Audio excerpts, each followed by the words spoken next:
Entonces quiero ver algunos aspectos prácticos de lo que es moverse en las cosas de Dios.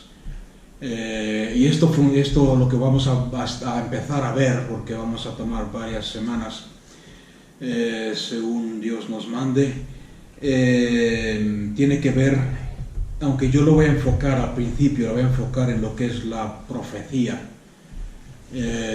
Se puede aplicar a todo lo que es a todo lo que son las manifestaciones del Espíritu Santo, a todo lo que es el obedecer a Dios y el moverse en Dios, ¿okay? Y ministrar a la gente. O sea que voy a usar la palabra profecía porque es más fácil decir profecía que decir profecía, lenguas, interpretación, fe, y mencionar los 9. Pero acordarse que los principios son los mismos y tiene que ver con todo lo que es del Espíritu. Vamos a ver primero como base para fundamentarnos, para centrarnos en 1 Corintios capítulo 12. Es un pasaje muy conocido. Yo creo que todos los conocéis ya de memoria, lo hemos leído y citado muchas veces. Y te pedimos, Padre, que a través de tu Espíritu nos des iluminación, entendimiento, abre nuestros ojos. Señor, sobre todo queremos ver a Cristo en todo esto, Señor, y el carácter de Cristo, la naturaleza de Cristo y cómo lo haría Cristo, Señor. Revélanos en tu palabra. Queremos verlo, Señor, y glorificar su nombre. Danos entendimiento en el nombre de Jesús. 1 Corintios 12, 3. Empieza, en el versículo anterior, empieza hablando de la idolatría y como antes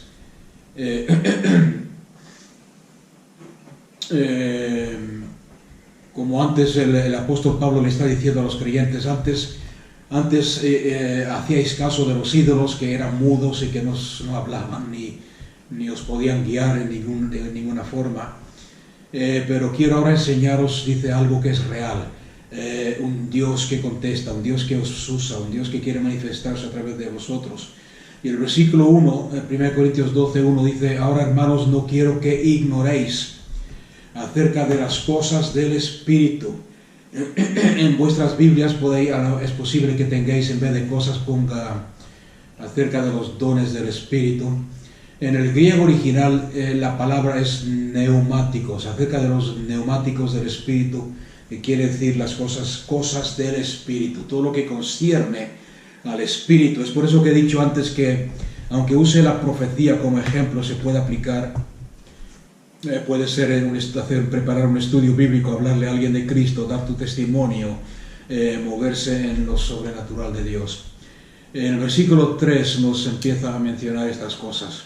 Dice, por lo cual os hago saber, o sea, no quiero que ignoréis acerca de las cosas del Espíritu, por lo cual os hago saber que nadie que hable por el Espíritu de Dios llama a Jesús anatema. Anatema quiere decir maldito. Y nadie puede llamar a Jesús Señor sino por el Espíritu Santo. Ahora cualquiera puede decir Jesús Señor, Jesús es Señor, aunque no tenga el Espíritu Santo, pero aquí está hablando de una relación real. Reconocerlo como Señor, reconocer que Él manda en tu vida, reconocer que Él gobierna tu vida, reconocer que Él es el Señor y no tú. Y eso solamente lo puede hacer a través del Espíritu Santo. En el versículo 4 empezamos a entrar en materia. Dice, ahora bien, hay diversidad de manifestaciones, pero el Espíritu es el mismo. Hay diversidad de servicios, pero el Señor es el mismo. Y hay diversidad de actividades dentro del cuerpo de Cristo, pero Dios es el que está energizando o dando el poder para hacer estas cosas posibles. En todo tiempo es el mismo. El versículo 7, a cada uno le es dada manifestación. O sea que aquí está bien traducido, manifestación, no dones, manifestación. Aunque podemos decir que son dones, son un regalo que Dios le da a la iglesia para moverse en el poder del Espíritu Santo, para moverse en la naturaleza y en el carácter de Cristo Jesús. A cada uno le es dada manifestación del Espíritu. ¿Para qué? Para provecho mutuo, para provecho de todo el cuerpo.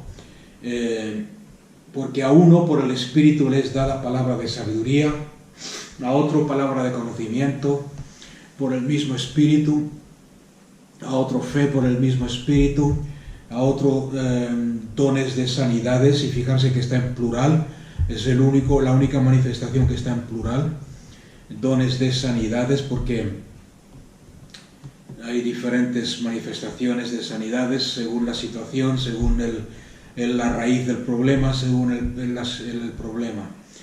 Por el único Espíritu hay solamente uno, el que hace todas estas cosas. A otro poderes milagrosos, a otro profecía, a otro discernimientos de espíritus, a otro distintas lenguas y a otro interpretación de lenguas.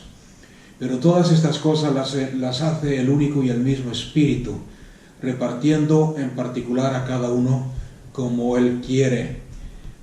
Lo primero que quiero que veamos aquí, aunque me estoy adelantando un poco, es que lo que estamos hablando aquí son manifestaciones del Espíritu Santo. En el versículo 11 debería decir literalmente, más de acuerdo con el griego, pero todas estas cosas las hace el único y el mismo Espíritu, repartiendo o manifestándose en particular a cada uno según la necesidad. ¿Okay? ¿Por qué? Porque muchos creyentes cometemos el error de decir, es que yo no tengo el don de lenguas, o yo no tengo el don de sanidad, o yo no tengo el don de... En primer lugar, no son dones, en primer lugar son manifestaciones. ¿Manifestaciones de quién? No tuyas, son manifestaciones del Espíritu Santo.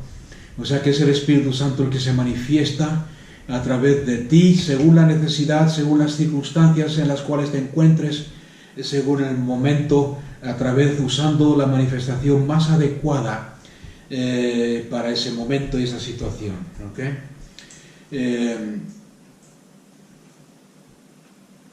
Yo personalmente, como testimonio, puedo decir que se ha manifestado en mi vida, por lo menos en fe por el mismo Espíritu, manifestación de fe. Esto no es la fe básica que todo creyente tiene para creer en Cristo Jesús. Esto es una fe extra, sobrenatural, una manifestación de la fe del Espíritu Santo. Dones de sanidades, palabra de profecía, palabra de sabiduría. Pero lo que quiero que veamos ahora, esta noche, como introducción, es que estas son las manifestaciones del Espíritu Santo, son las manifestaciones del Espíritu Santo. El Espíritu Santo es parte de la Iglesia. El Espíritu Santo es el Espíritu de Cristo, es el Espíritu que quiere glorificar a Cristo a través de su Iglesia.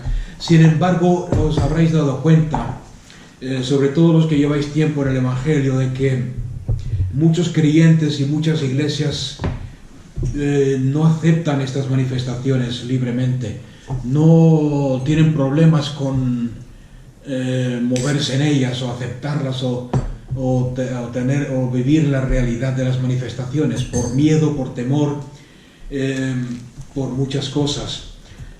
Como dijo un hermano la semana pasada en Proverbios 14:4, el hermano citó este versículo y una hermana dijo, eso no está en la Biblia. En Proverbios 14:4 la palabra de Dios dice, si queréis leerlo, leemos. Y esto tiene mucho que ver con el moverse en las cosas de Dios y el dejar que el Espíritu Santo obre en nuestras vidas. En Proverbios 14:4 dice el Salomón, dice, donde no hay bueyes, el buey es un animal de carga, el buey es un animal de trabajo, el buey es un animal de trabajo. Sin el buey, muchos de la gente que vive en los campos, cultivando comida, cultivando alimento, o sea, el buey es necesario. En los tiempos bíblicos, en algunos países todavía se siguen usando. El buey es totalmente necesario. Sin el buey no se puede arar la tierra. Sin el buey no se puede trabajar, sin el buey no se puede tener cosecha, sin el buey no se puede plantar alimentos sin el buey, pero hay una condición que muchos no están preparados a pagar, y es la que pone aquí. Dice, donde no hay bueyes, el establo está limpio, pero mucho rendimiento hay por la fuerza del buey. O sea que si tú quieres rendimiento, si tú quieres ver el cuerpo de Cristo crecer, si tú quieres ver el cuerpo de Cristo madurar, si quieres ver a los creyentes cumplir con su llamado, cumplir con su deber, obedecer a Dios y moverse en las cosas del Espíritu, tienes que estar dispuesto a tener un establo sucio. No sé si alguien me ha entendido. ¿Por qué? Porque mucha gente se va a equivocar. Algunos con toda la buena intención del mundo van a profetizar, y se van a equivocar. Es normal, porque estamos aprendiendo. Van a orar por alguien y no van a hacerlo en su fuerza, no en el poder del Espíritu, y a lo mejor no van a tener el mismo resultado, o van a causar confusión o ofensa. Van a dar una palabra de conocimiento y la persona va a decir, pues la persona a quien está ministrando se va a ofender, pero no es excusa para rechazar las manifestaciones o el regalo del Espíritu Santo que ha dado a su iglesia, al cuerpo de Cristo. No sé si alguien me está entendiendo o no. Es como que alguien te da un regalo para Navidad, o alguien te da un regalo para tus cumpleaños, y por fuera está muy bonito, está envuelto con papel celofán, color rojo, con un lazo, qué sé yo, amarillo, ¿me entendéis o no? Amarillo con rayos verdes. Y una rosa en el medio, todo bonito, hay el paquete bonito, y cogemos el paquete y decimos, uy, qué regalo más bonito, lo ponemos encima de una estantería, o lo guardamos en nuestra habitación encima del armario, y cuando entramos lo miramos y decimos, qué paquete, qué regalo más bonito, pero no lo abrimos, no sabemos lo que hay adentro, no lo abrimos. Y muchas veces la manifestación del Espíritu Santo en muchas iglesias es igual que ese regalo.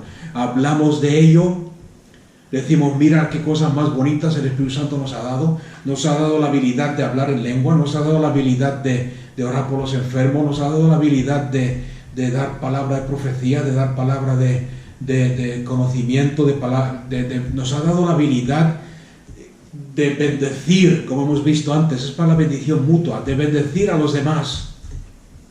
Pero tenemos como un paquete, un regalo bonito ahí, un adorno, y no nos atrevimos a abrirlo, no nos atrevemos a usar lo que hay dentro. ¿Por qué? Porque por la inmadurez, por la falta de madurez de parte nuestra, por no querer aprender a usarlos.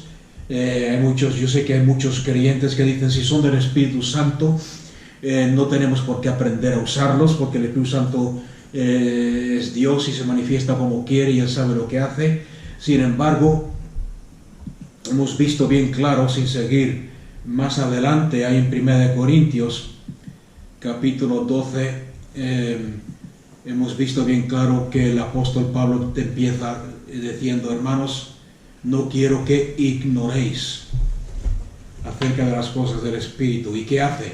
¿Qué hace a continuación? Empieza a enseñar. Empieza a decirles, esto es tal, esto es lo otro, esto es una manifestación del Espíritu, esta es otra, es el Espíritu el que la hace, no son manifestaciones vuestras, son del Espíritu que está en vosotros.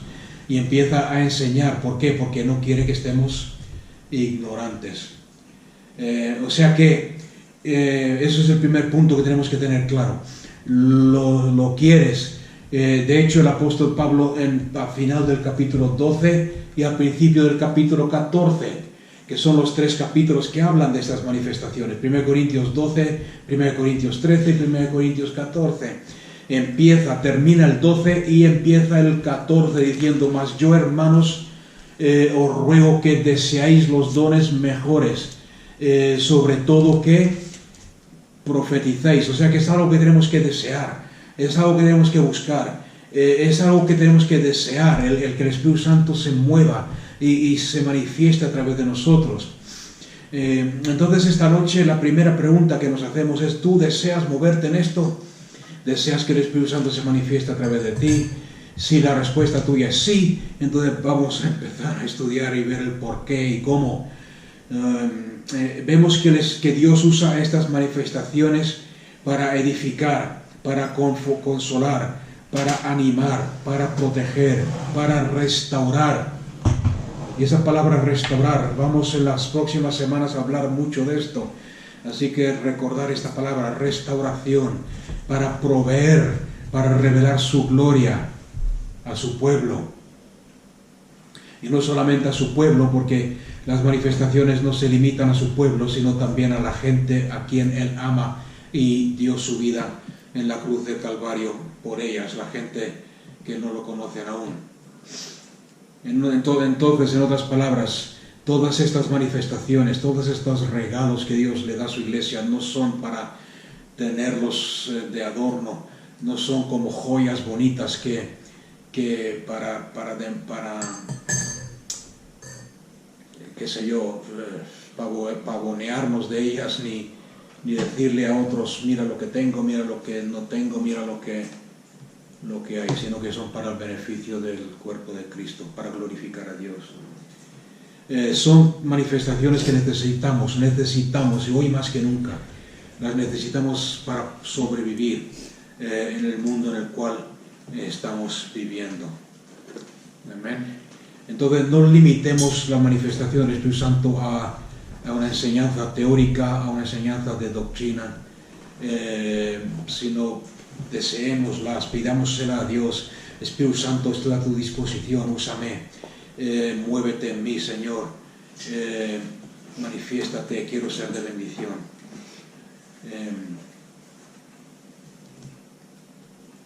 ¿Por qué? Porque si no somos obedientes, si no aceptamos el don de Dios, el regalo de Dios, el Espíritu Santo, yo creo que se siente frustrado cuando se da cuenta, cuando ve que no puede manifestarse, que los dones no funcionan en la iglesia, en el cuerpo de Cristo. Y una de las razones principales, aunque pueden haber más de una, pero por experiencia, por lo que yo he visto en el tiempo que llevo en el ministerio, una de las razones por la cual no queremos o no pedimos o no los anhelamos o no le damos la importancia que deberíamos en la iglesia es por miedo de equivocarnos, miedo de meter la pata, como se dice. Y es ese temor al miedo, ese temor a equivocarnos, que mantiene el regalo de Dios empaquetado encima de la mesa, encima de la estantería, sin que lo abramos, no nos atrevemos a abrirlos. Y es precisamente la mentira y la decepción más grande, la estrategia más grande de Satanás contra el cuerpo de Cristo. ¿Por qué? Porque nos aleja del propósito de Dios, nos aleja del propósito de nuestras vidas y nuestra razón de ser parte de la iglesia, de ser creyentes. No sé si habéis entendido ese punto. La razón del por qué somos creyentes, como hemos estudiado muchas veces, es manifestar la imagen y semejanza de Cristo. Cristo se movió en todas estas manifestaciones, menos quizás el hablar en lenguas. Vemos a través del Antiguo Testamento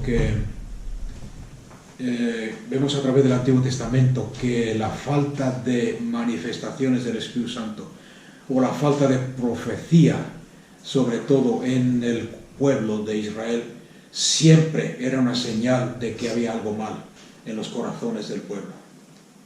Amén.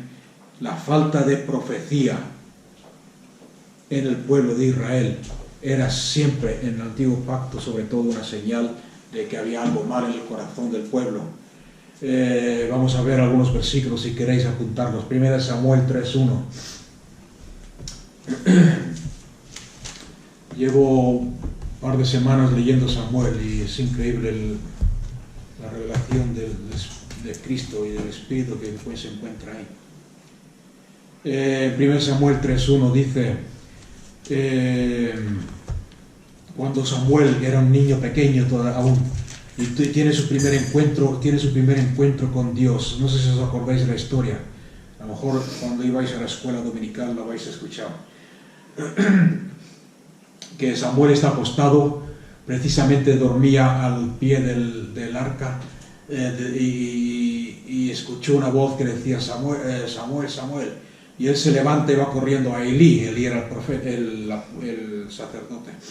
Y le dice, aquí estoy, ¿por qué me has llamado? Elí le dice, no te he llamado yo, vuelve a acostarte. Eso acontece tres veces. A la tercera vez Elí se da cuenta de lo que está pasando y le dice, eso no soy yo, es Dios el que te está hablando, respóndele y tal.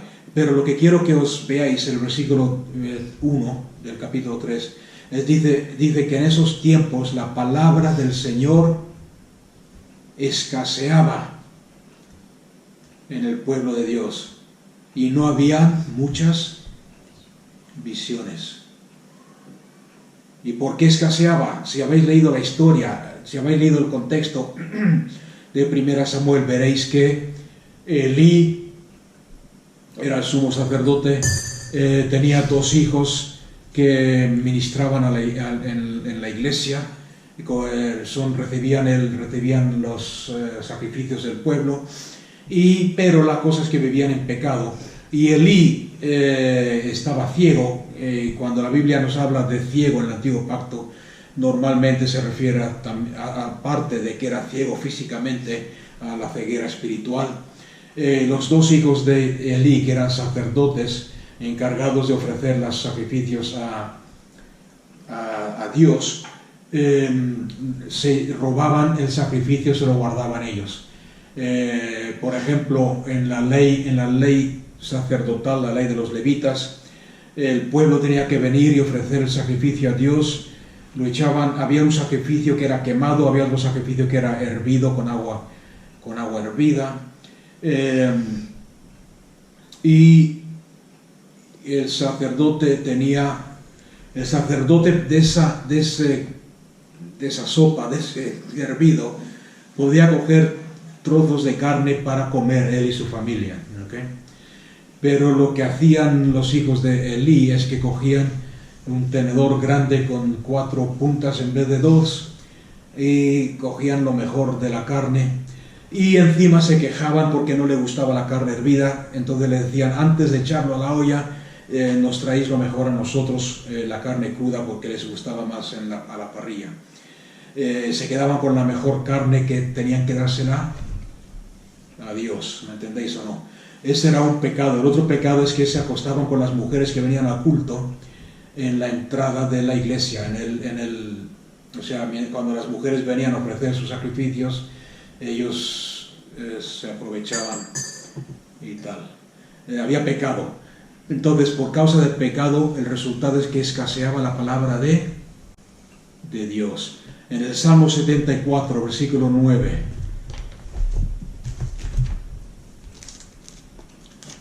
¿estáis aprendiendo algo?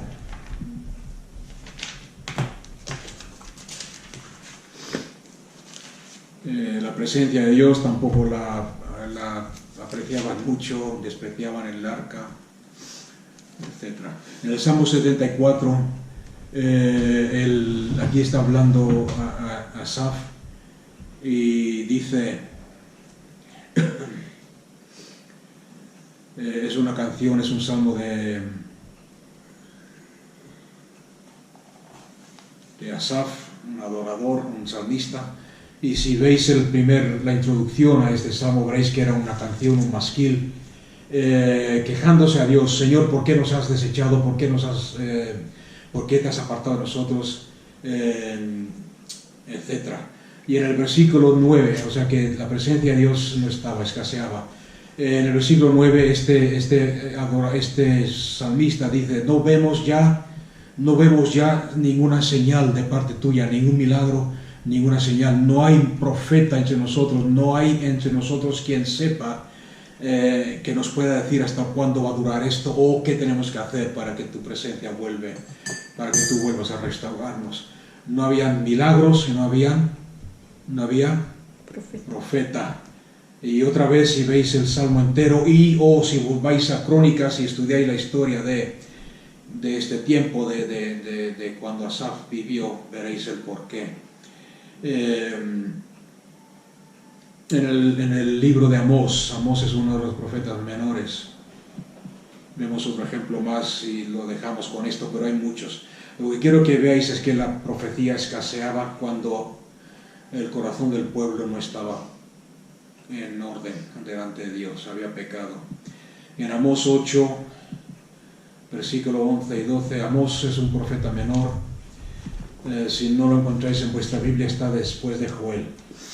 Joel es el profeta que dijo: en estos últimos días derramaré mi espíritu sobre toda carne. En Joel capítulo 8, he aquí,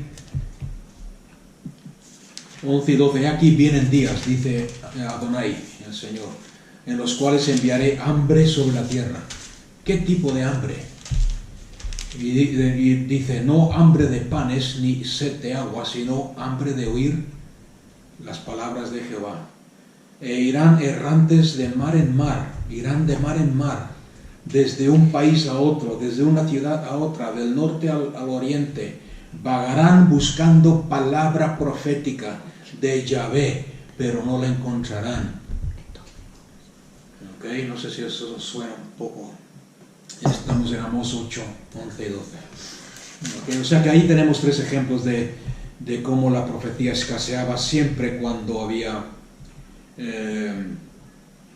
pecado en el pueblo. Ahora, vamos a aclarar un punto. En el nuevo pacto, nosotros vivimos bajo el nuevo pacto. En el nuevo pacto Dios no castiga a su pueblo con falta de su palabra.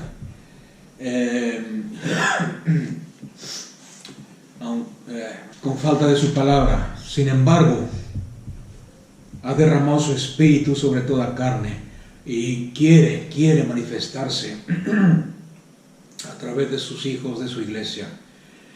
O sea que en el nuevo pacto, la falta de profecía, la falta de manifestación del Espíritu Santo demuestra o indica un problema de parte nuestra, no de parte de Dios. Un temor, como he dicho antes, un endurecer de nuestro corazón, una falta de receptividad, de que no estamos conectados con Dios, no estamos andando en esa comunión estrecha con Dios, no estamos en la misma frecuencia, y eso causa de que no escuchemos de Dios o escuchemos erróneamente. En otras palabras, no es Dios el que retiene la manifestación. Él ya ha manifestado, como hemos visto en 1 Corintios, Él ya lo ha dado, Él ya lo ha puesto en su iglesia. El Espíritu Santo está aquí, el Espíritu Santo vive en ti, junto con sus manifestaciones. O sea que el problema no está de parte de Dios, el problema está de parte nuestra.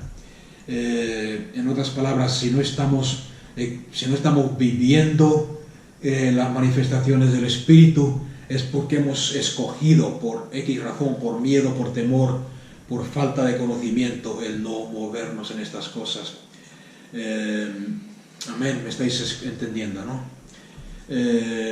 Hemos abrazado o hemos aceptado una mentira sobre las manifestaciones del Espíritu Santo, que no es nada más ni menos que una estrategia de Satanás para impedir que Dios sea glorificado.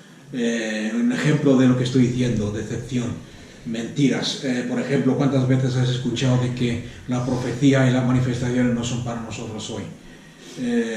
Hay un versículo al final de estos capítulos de Corintios donde dice: porque ahora profetizamos en parte, ahora vemos en parte, pero cuando llegue lo perfecto, lo que es en parte acabará, etc. Muchos han cogido ese versículo fuera de contexto para decir: lo perfecto que estamos esperando es la Biblia. Como tenemos la Biblia, ya no necesitamos profecía, ya no necesitamos manifestaciones del Espíritu Santo. Otros maestros dirán: sí, está bien, hubo un tiempo que se hacían falta las manifestaciones, pero no hoy.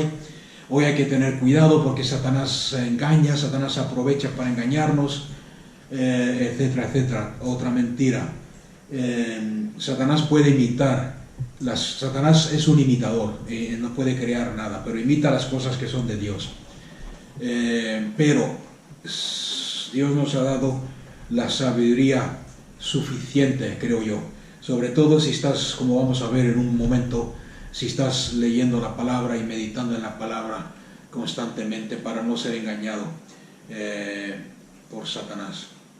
Entonces, ¿qué pasa? Que la manifestación del Espíritu Santo, la profecía, se ha delegado a un lugar sin importancia, al último banco de la iglesia. De vez en cuando invitamos un profeta que normalmente... Entonces lo que quiero que quede claro esta noche es que como creyentes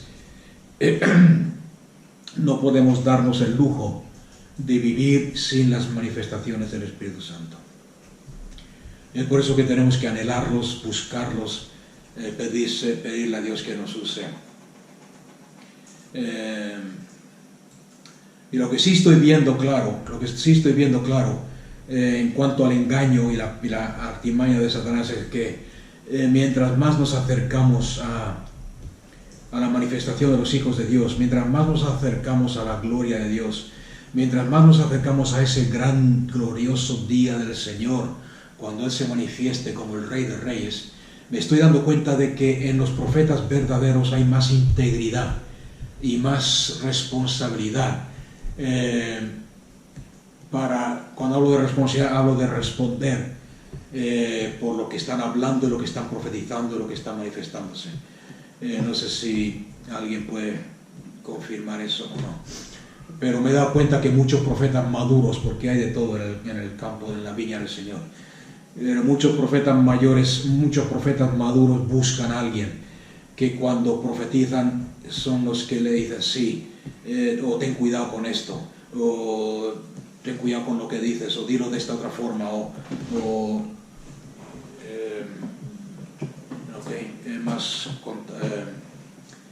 más integridad. Y eso es bueno.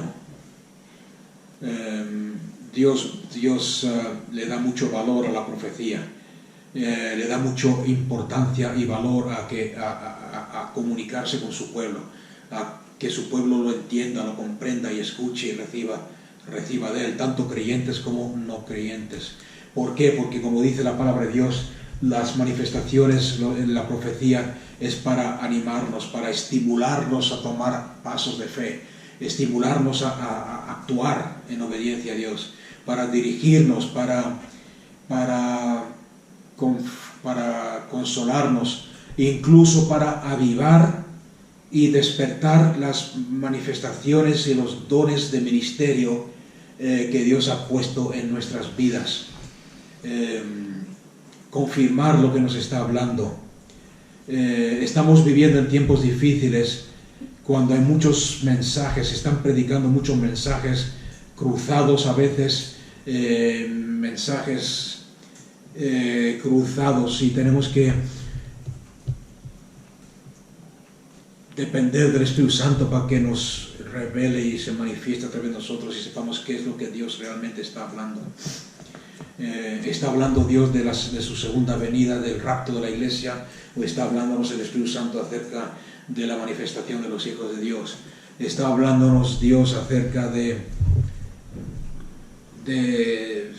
juicio, o está hablando Dios acerca de limpiar el capazo, de sacudir lo que puede ser sacudido para que quede lo que está edificado y construido sobre Cristo Jesús? ¿Entendéis lo que estoy diciendo, no? Entonces, os daréis cuenta que en 1 Corintios 12, del 12 al 14, encontramos que el apóstol Pablo usa por lo menos 6, 7 o 8 veces, repite la palabra profecía. Quiero que profeticéis, no impidéis el profetizar, sobre todo anhelar la profecía, buscar los dones mejores, pero sobre todo profetizar. El énfasis sobre esto. ¿Por qué? Porque la profecía, hablar en nombre de Dios, edifica la iglesia y mantiene a la iglesia sana y madura. a través de la profecía. No estoy hablando, como os habréis dado cuenta ya, no estoy hablando de la típica profecía donde viene alguien, te pone la mano encima y te dice, hermano, Dios te ama y Dios te bendice y vas a ser muy bendecido y tal y tal. Eso, no estoy hablando de eso. Estoy hablando acerca de la profecía de calidad que viene madura, que viene de parte de Dios, donde alguien viene y te dice, hermano, levántate y aviva el don de Dios que está en ti. No te olvides de la fe que hay en ti, que te han enseñado tus padres y tus abuelas y tu madre. No te olvides de la semilla que planté en tu vida cuando eras joven. No te olvides del llamado, lo has descuidado, avívalo. Estoy hablando de cosas así que despiertan, que animan, que consuelan, que edifican al cuerpo de Cristo. En cuanto a las manifestaciones, tenemos que ser como los bereanos. No sé si os acordáis de quién eran los bereanos. En Hechos capítulo 17, los bereanos de Berea eran un grupo de personas que no aceptaban cualquier cosa, ni siquiera del gran apóstol Pablo.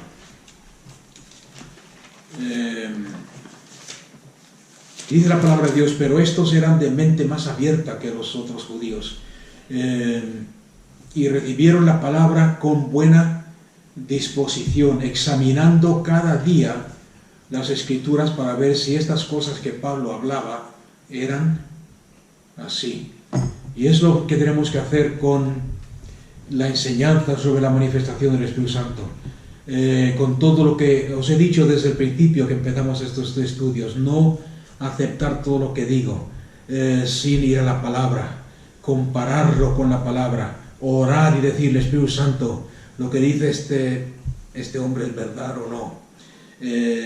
Considéralo delante de Dios en su presencia y después toma la decisión si lo que estás aprendiendo es bueno para equiparte como hijo de Dios o no es bueno. Hay mucha diferencia entre aceptar o recibir una enseñanza nueva, aunque personalmente creo que no hay tal cosa, simplemente cosas que hemos olvidado en la palabra de Dios. Aceptar una enseñanza nueva con una actitud humilde y escudriñar y estudiar la palabra, la Biblia, para ver si es verdad, que enfrentarnos a esta enseñanza a través de una actitud de querer discutir, criticar, no sé si me explicáis o no, juzgar todo lo que se está enseñando, criticarlo y discutir sobre ello. Entonces yo te animo a que seas de los primeros, al que lo coge con humildad y lo escudriña la palabra a ver si es verdad o no. Amén. Joel 2:28, ¿para quién es entonces la profecía? ¿Para quién es la profecía y las manifestaciones? Acordarse que cuando digo profecía incluyo todas las demás manifestaciones. Joel 2:28, y después de esto derramaré de mi espíritu, después del avivamiento, después de despertar del sueño. Si leéis el contexto entero veréis que habla de alabaréis el nombre de Elohim, el que hizo milagros entre vosotros, y nunca más seréis avergonzados, y sabréis que yo estoy en medio de vosotros. Yo soy vuestro Elohim, vuestro Señor, y no hay ningún otro. Y después de esta restauración derramaré mi espíritu sobre toda carne, y vuestros hijos y vuestras hijas profetizarán, y serán soñados sueños por vuestros ancianos, y vuestros jóvenes verán visiones. También sobre los siervos y las siervas derramaré mi espíritu en aquellos días, y haré señales y prodigios en el cielo. ¿Para qué es el derramamiento del Espíritu Santo? Sobre todo para profetizar, soñar sueños de Dios, ver visiones de parte de Dios. Si alguno cree que esto es solamente para Israel, si alguno cree que esto es solamente para los judíos, podemos comparar este versículo con Hechos 3, versículo 38, donde Pedro, en su sermón, Pedro dice, no es el 38, me he equivocado aquí, es el capítulo 2, no el 3. Hechos 2:38.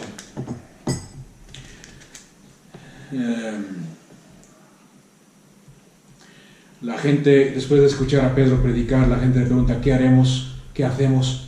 Y Pedro le responde: arrepentíos y sed bautizados, cada uno de vosotros, en el nombre de Jesucristo, para liberación de vuestros pecados, y recibiréis el don del Espíritu Santo. El don del Espíritu, recibiréis el Espíritu Santo. ¿Quién es este Espíritu Santo? El Espíritu de las manifestaciones que hemos visto antes en 1 Corintios. Y dice el versículo 39: porque para vosotros es la promesa, y para vuestros hijos, y para todos los que están lejos, para cuantos el Señor nuestro Dios llame a sí mismo. O sea que aquí vemos que Joel es la misma promesa que profetiza Joel, pero vemos que en el día de Pentecostés no está profetizando solamente para los que están ahí, para ese tiempo, sino para todos. Los que están lejos, los que han de creer los que han de recibir a Cristo Jesús por la predicación de los creyentes de ese tiempo, los que son llamados por Dios, los que están lejos. ¿Quién son los que están lejos? ¿Quién son los que estaban lejos? Si leemos la Biblia, vemos que más adelante el apóstol Pablo nos enseña de que nosotros los gentiles, en Efesios 2, capítulo 2, versículo 12.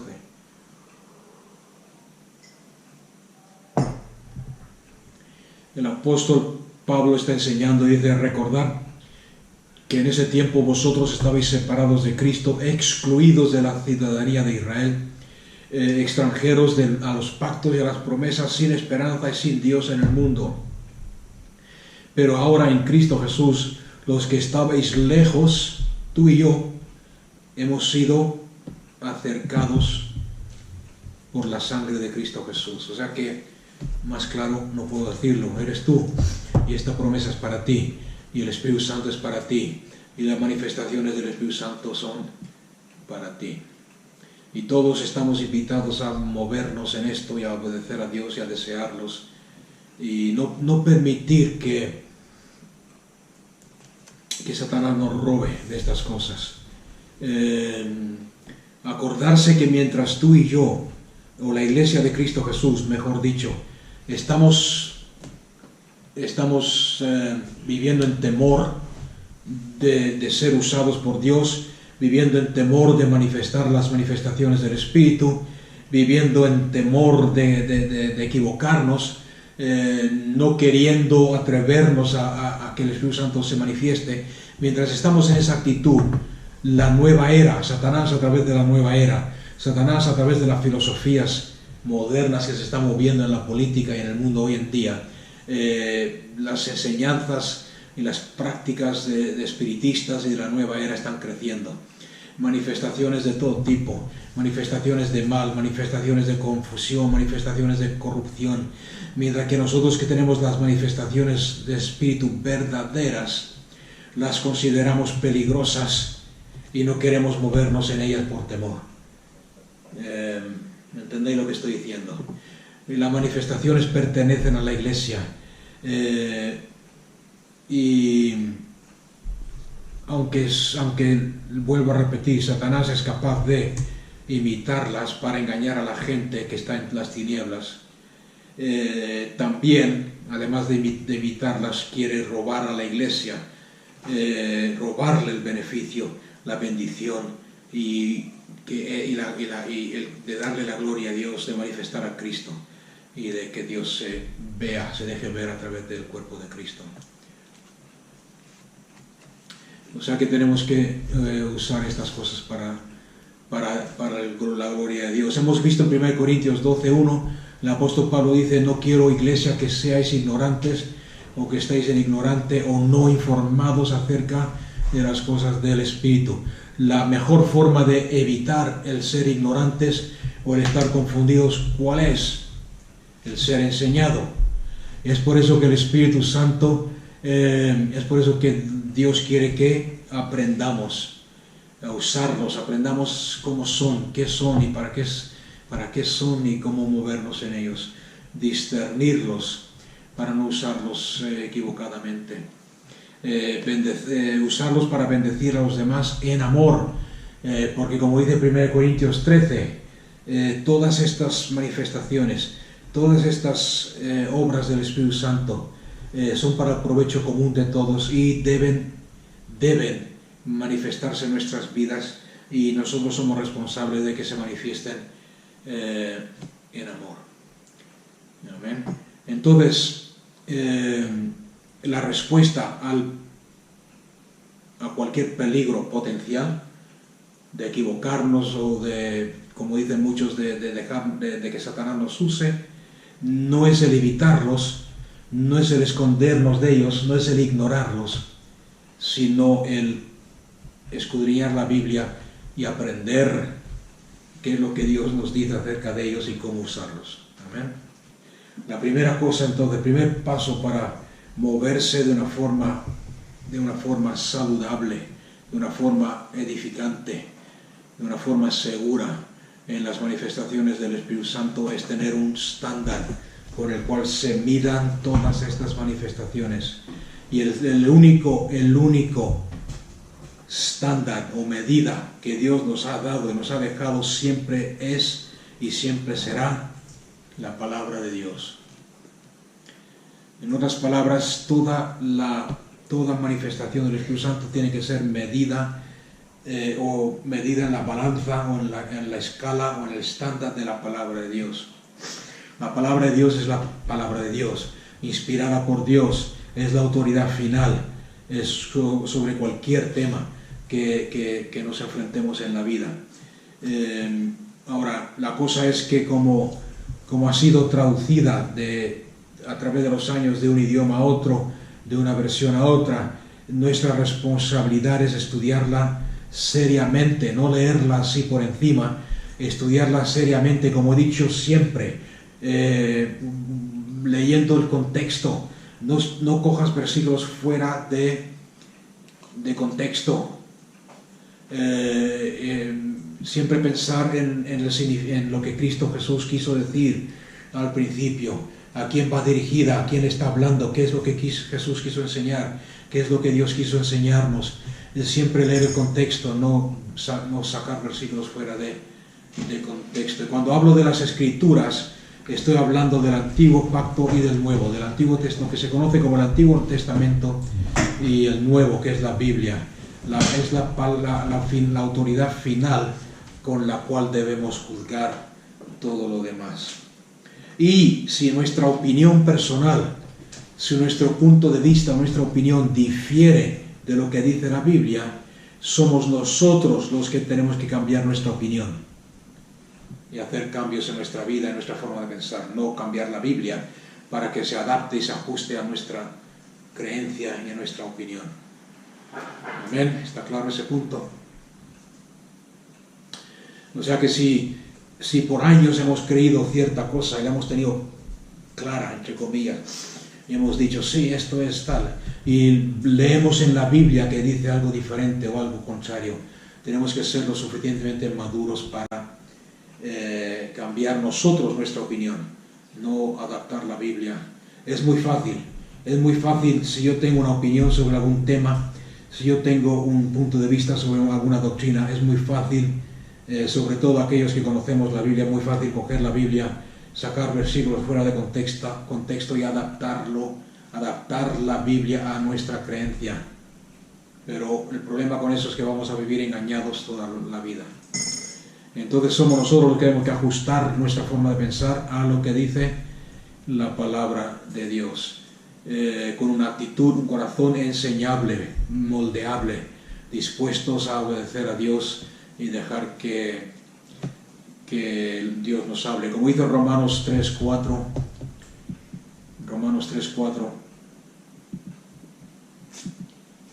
la palabra, el apóstol Pablo dice, de ninguna manera, antes bien sea Dios veraz y todo hombre mentiroso.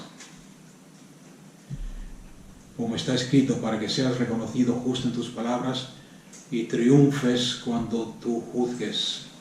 al mundo. Dios veraz y todo el mundo hombre mentiroso. En otras palabras, Dios no miente. Sea lo que sea que surja en tu vida, sea lo que sea, siempre reconocer que Dios es veraz y el hombre mentiroso. Dios no miente. Si hay algo que tú piensas que es Biblia y no lo es, busca la palabra de Dios. Amén. Otro problema con la manifestación del Espíritu Santo y la profecía, hay muchos que dicen es que está prohibido en Apocalipsis. En Apocalipsis dice: el que añadiera a las palabras de esta profecía, su nombre será quitado del libro de la vida. Entonces no tenemos que profetizar ni hablar en nombre de Dios, porque eso es añadirle a la palabra, añadirle a la escritura, y el que hace eso, su nombre será borrado. Eso es sacar un texto fuera de contexto, porque en primer lugar en Apocalipsis lo dice bien claro: el que añadiese o quitase de las palabras de esta. ¿Qué es esta? El Apocalipsis. De esta profecía, su nombre será quitado. Ahora, con eso no estoy diciendo que puedes cambiar la Biblia. Acabo de decir que no lo hagas. Con eso estoy diciendo que es un ejemplo de un texto sacado fuera de contexto, porque está hablando del Apocalipsis en primer lugar. En segundo lugar, la profecía no está al mismo nivel que la palabra de Dios. En todo momento que el hombre ha querido añadirle a las escrituras cualquier palabra que crea que la ha recibido de Dios y ha querido añadirle a la palabra, se ha formado una secta.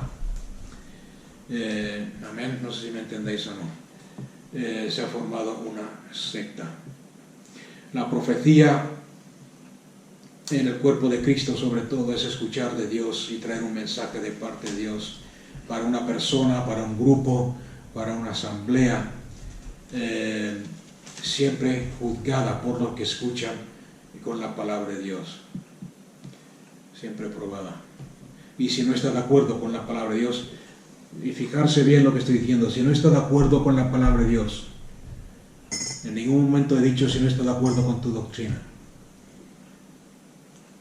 Tampoco dice si no está de acuerdo con tu creencia, con tu doctrina, con tu punto de vista.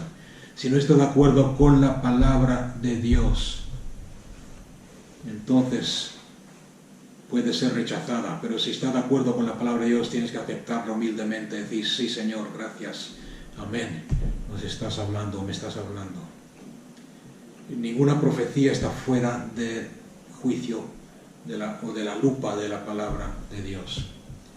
Tiene que ser juzgada por otros hermanos y juzgada usando la palabra de Dios como estándar. En 1 Tesalonicenses, si alguien quiere un versículo para apoyar lo que acabo de decir, 1 Tesalonicenses 5, versículos 20 y 21. Fijarse bien lo que dice el versículo. Bueno, todo este capítulo es interesante, pero el versículo 1 Tesalonicenses 5, 19 empieza diciendo: no apagáis al Espíritu. Entonces, ¿qué quiere decir eso? El Espíritu Santo es Señor. No impongas tu programa, no impongas tu voluntad, no impongas tu deseo sobre el deseo de lo que el Espíritu Santo quiere hacer. Y el versículo 20: no menospreciéis las profecías. ¿Pero con qué condición? Versículo 21: examinadlo todo y retener lo bueno. Amén. No menospreciéis la profecía, pero examinadlo todo.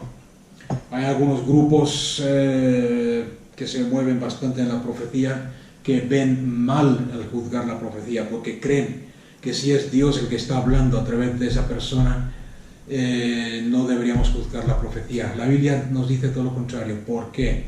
Porque Dios usa vasos de barro, Dios usa vasos de carne, Dios usa vasos frágiles. No sé si me entendéis o no. Cualquier profecía viene de parte de Dios, o la profecía viene de parte de Dios, pero tiene que pasar por un vaso de barro.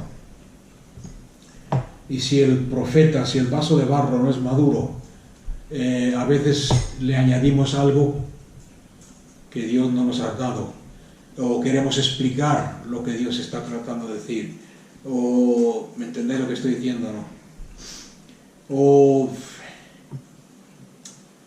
es como, por ejemplo, si yo le echo agua limpia, el agua es limpia y es pura, ¿sí? Agua limpia y pura, pero si yo cojo un vaso que antes la taza está limpia, pero antes he tomado té en esta taza. Ahora, si yo cojo agua pura y limpia y la echo en esta taza de barro que antes ha contenido té, ¿a qué va a salir el agua? ¿Va a salir limpia y pura o va a salir agua con sabor? A té. ¿Me entendéis o no? Y eso es lo que está diciendo aquí el apóstol. La agua, la profecía viene de Dios, pero pasa por vasos de barro. Y como he dicho antes, tenemos la tendencia a veces a añadirle o poner nuestra explicación o creer que la gente no lo ha entendido y tenemos que aclararlo un poco. O si estamos enfadados con la gente, normalmente damos una profecía que viene de Dios, pero no la damos con el Espíritu de Cristo. En Gálatas 1, 6 y 9, no sé qué hora es, se nos va el tiempo rápido. Gálatas 1, 6 al 9, ahí podéis ver bien claro otro ejemplo de juzgar y de ver las cosas. Vamos a leerlo. O sea que la palabra de Dios es la medida, el estándar. Estoy maravillado de que así tan pronto estáis siendo desviados del que os llamó por gracia a un evangelio diferente. Fijarse que lo llama evangelio, pero no es el que dejó Cristo. No que haya otros, sino que hay algunos que os inquietan y quieren tergiversar el evangelio de Cristo. ¿De quién es el evangelio? La palabra evangelio, buenas nuevas, las buenas nuevas de Cristo y de su unción, no de la doctrina particular de cualquier denominación. El evangelio de Cristo. Pero si aún nosotros los apóstoles o un ángel del cielo anunciara un evangelio contrario al que os anunciamos, sea maldito, sea anatema. Como antes hemos dicho, también digo ahora otra vez, si alguno os anuncia otro evangelio contrario al que recibisteis, sea anatema. En otras palabras, ni aunque sea un apóstol, aunque sea un ángel. Y he leído esto, he decidido leer esto porque hoy en día hay mucho de esto, se está moviendo mucho. Evangelios dados por ángeles dentro de la misma iglesia de Cristo, tristemente. Y nos engañan. Un ejemplo de esto en la era moderna es Joseph Smith. Joseph Smith era un pastor evangélico, sin embargo empezó a buscar, a escuchar voces que no eran de Dios. En una ocasión supuestamente se le presentó un ángel que se llamaba Moroni. Este ángel le dio, según él, el evangelio verdadero escrito en tablas de oro, y empezó la secta conocida como los mormones. No sé si aquí en España no se ven mucho los mormones, tienen que haber, pero en países como Australia, Inglaterra y tal sí se ven mucho. Se ven mucho porque se visten de una forma particular, pantalón negro, camisa blanca, y normalmente van en bicicleta, en pareja, 2 en 2, y llevan una etiqueta hecha de chapa.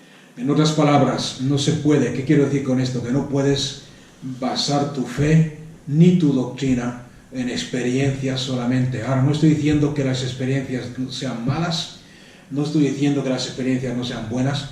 Lo que estoy diciendo es que si tú basas tu fe o la doctrina en experiencias solamente, sin usar la palabra de Dios como guía, sin basarte en la palabra de Dios, te vas a meter en problemas. Hoy en día hay muchos de estas enseñanzas que están basadas en experiencias. Una de ellas, si voy a ser claro, una de ellas que se está haciendo popular y que vende muchos libros y que está engañando a muchos cristianos, es la de subir a las cortes del cielo para declarar tu caso y justificarte ante las cortes del cielo. Eso fue una experiencia que un hombre tuvo, y ha basado una doctrina, ha formado una doctrina entera que vende miles de dólares en libros y que tiene a muchos engañados sobre esto, porque la palabra de Dios dice bien claro que el que intercede por nosotros, nuestro abogado, ¿quién es?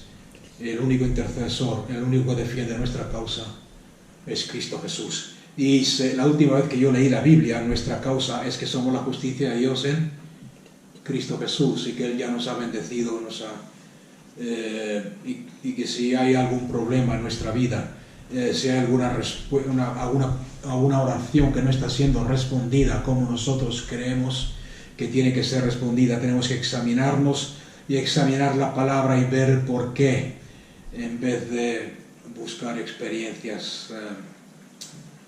Y eso es solamente una de ellas, ¿ok? Hay un puñado más. Pero este estudio sí trata de discernir y de no ser engañados.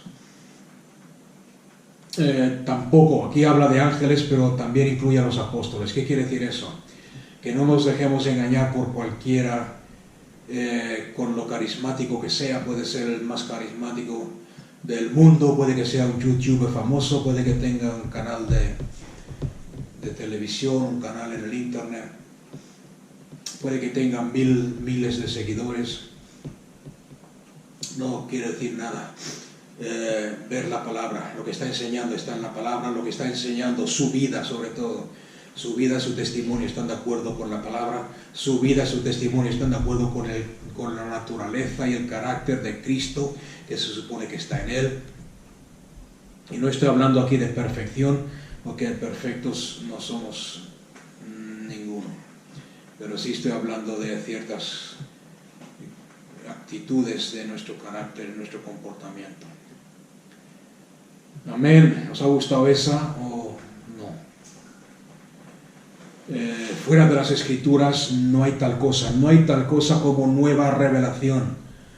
Fuera de las Escrituras.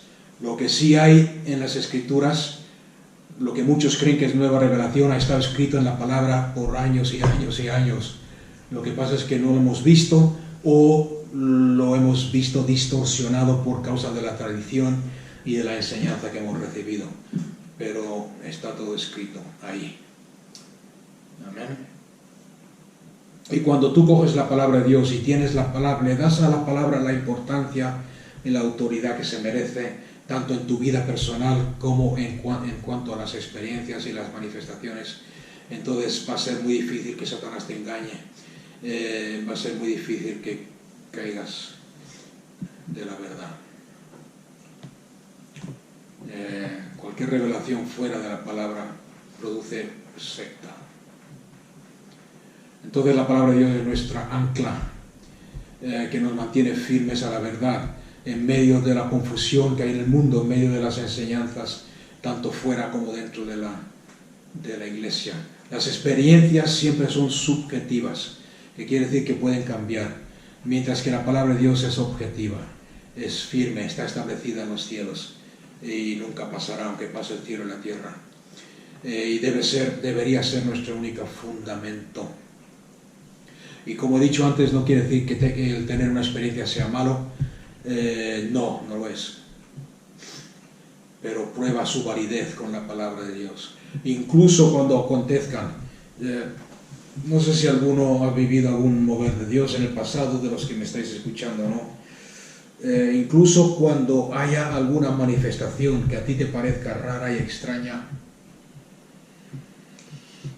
júzgala, no según tu idea ni tu carne, júzgala con la palabra de Dios. Está edificando a la persona, está transformando a la persona, se ve a Dios obrando en la vida de la persona, ha sido cambiada y transformada la persona. Júzgala con la palabra de Dios. La doctrina es buena, no malentenderme cuando hablo de doctrina, parece a veces que estoy en contra de la doctrina, no. Lo que estoy en contra es la doctrina del hombre. La doctrina, cuando yo hablo de la palabra doctrina, quiere decir enseñanza. Enseñanza y enseñanza. La doctrina es buena, pero lo que tenemos que saber discernir y juzgar es qué doctrina. Es la doctrina del hombre, es la doctrina de una denominación, es la doctrina de quién es la doctrina. La palabra doctrina, por ejemplo, en Hechos 2:42, si queréis ver un poco sobre este tema, Hechos 2:42.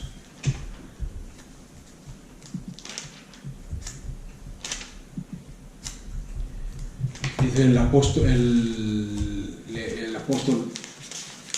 o sea, aquí hablando Lucas, escribe Lucas y dice: y los creyentes perseveraban en la doctrina de los apóstoles, y en la comunión, y en el partimiento del pan, y en las oraciones. ¿De quién era la doctrina? La doctrina de los apóstoles. Ahora, la pregunta que tenemos que hacernos: ¿qué doctrina tenían los apóstoles? Acordarse que Cristo Jesús les había enseñado durante 3 años y medio casi. Jesús acababa de irse. No sé si habéis leído los evangelios.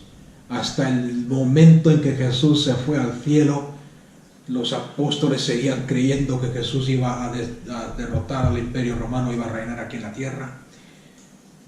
¿De qué doctrina estamos hablando? La revelación de Pablo no la recibió hasta muchos años después, algunos años después. La revelación de Juan no la recibió hasta muchos años después. ¿De qué doctrina? ¿Cuál es la doctrina de los apóstoles? Si vamos a primera de Juan, aquí tenemos un ejemplo de lo que es la doctrina de los apóstoles. El apóstol, aquí está escribiendo Juan el amado.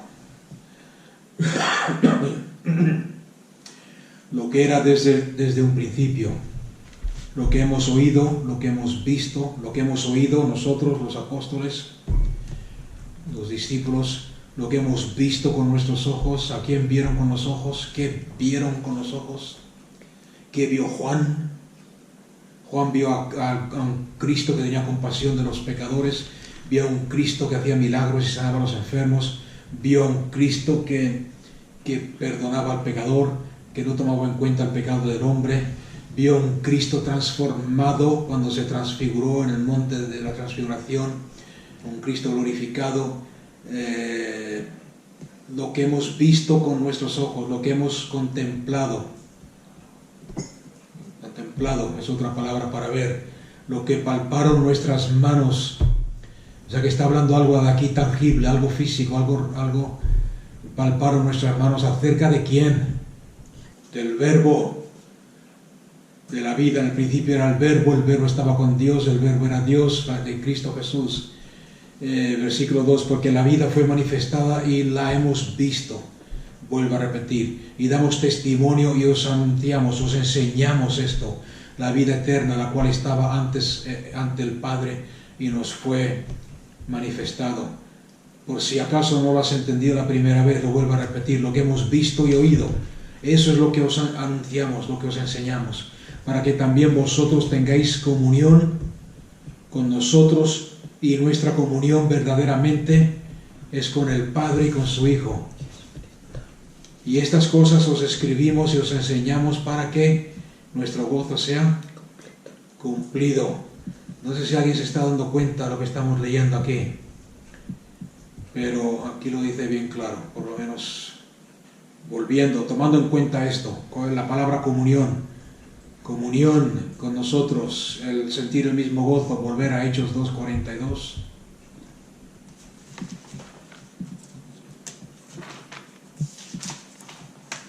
Y perseveraban en la doctrina de los apóstoles y en la comunión, el uno con el otro, partimiento del pan y las oraciones. ¿Qué les enseñó Jesús? A partir el pan: hacer esto en memoria de mí todas las veces que os reunáis. Esta es la copa del vino del nuevo pacto, y no la volveré a tomar hasta que no esté con vosotros en mi reino.